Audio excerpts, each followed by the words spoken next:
I'm Molly White, and you're listening to the audio feed of the Citation Needed newsletter. You can see the text version of the newsletter online at newsletter.mollywhite.net. Sam Bankman-Fried for president. Caroline Ellison testifies about Sam Bankman-Fried's appetite for risk, involvement in Alameda research, and even his presidential aspirations. This issue was originally published on October 10, 2023.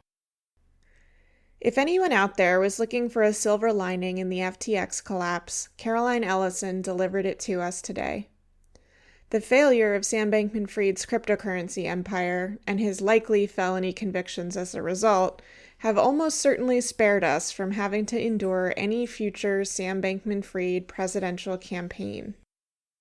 The man who spoke of being happy to flip a coin that had a 50-50 chance of destroying the world was evidently thinking about being president of the United States, something he told Caroline he thought had a 5% chance of happening. Tuesday kicked off with the defense team completing their cross-examination of former FTX CTO Gary Wang.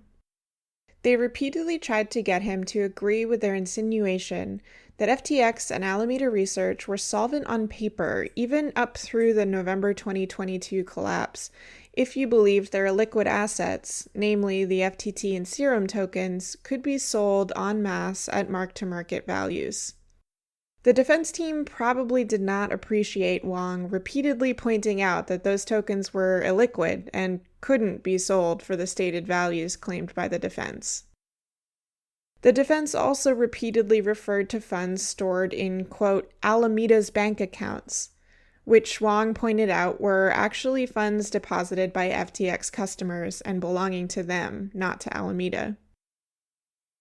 The defense tried to sow doubt in various parts of Wang's testimony, such as that he had heard Bankman-Fried telling investors and journalists that Alameda was treated like any other trading firm on FTX.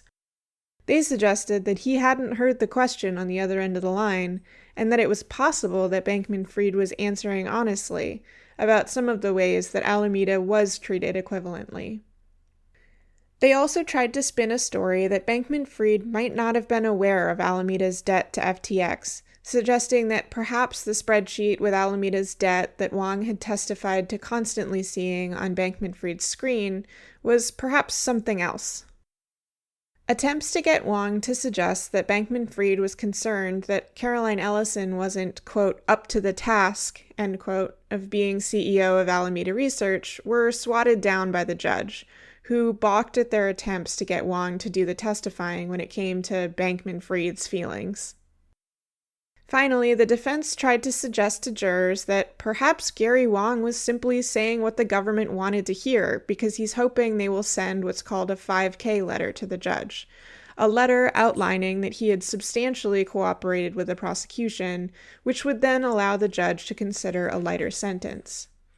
This was a tough argument to make, I think, largely because it was preempted by the prosecution, who had already brought out the plea agreements and immunity grants for the witnesses testifying with immunity, to underscore that the agreements are conditional on them telling the truth, not on that they say things that are helpful to the prosecution.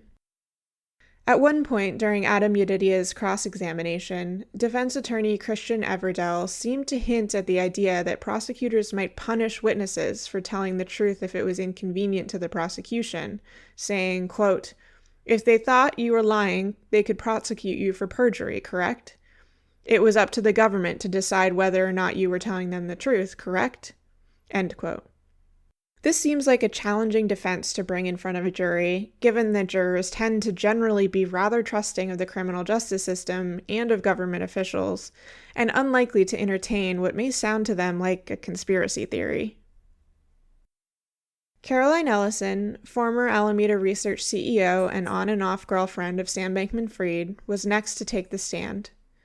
She outlined how Alameda Research had withdrawn billions in customer assets while she was CEO at Bankman-Fried's direction and thanks to the systems he had set up to allow those transfers to happen.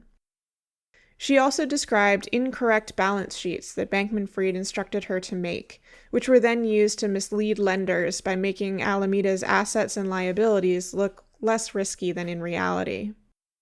She also explained that Bankman-Fried was still the CEO of Alameda Research when it began dipping into customer funds to use for its own trading purposes. Ellison spoke of a time in 2020 when she raised concerns that auditors might catch Alameda trading with FTX's customers' funds, to which Bankman-Fried replied with something like, "No, don't worry, the auditors aren't going to look at that." She also described the first time Alameda took an amount around $1 billion from FTX customer funds, which she said was at Bankman-Fried's direct instruction in order to buy out Binance's stake in FTX.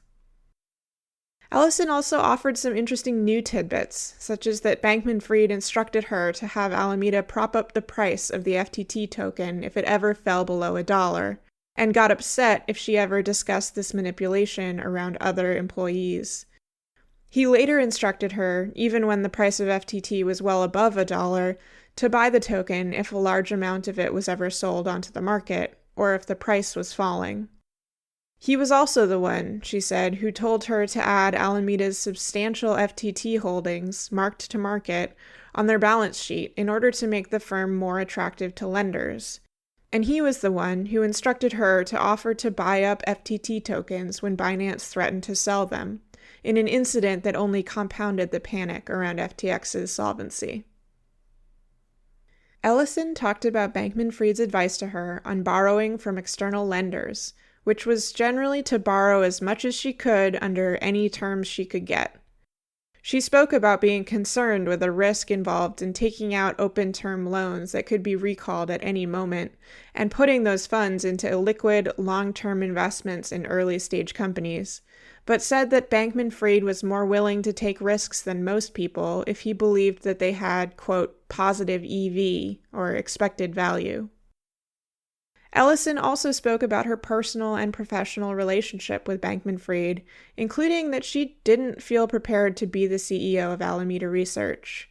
Quote, "I handled a lot of day-to-day decisions and responsibilities in Alameda," she said, "but for any major decisions, I would always run them by Sam, and I would always ultimately defer to Sam if he thought that we should do something." End quote. Ellison also outlined a time in 2021 when Bankman-Fried laid out a list of hypothetical scenarios to her, ones that would eventually be part of what ultimately happened to FTX, like FTT dropping in price, and asking her to evaluate the possible risk if Alameda were to do another $3 billion in venture investments.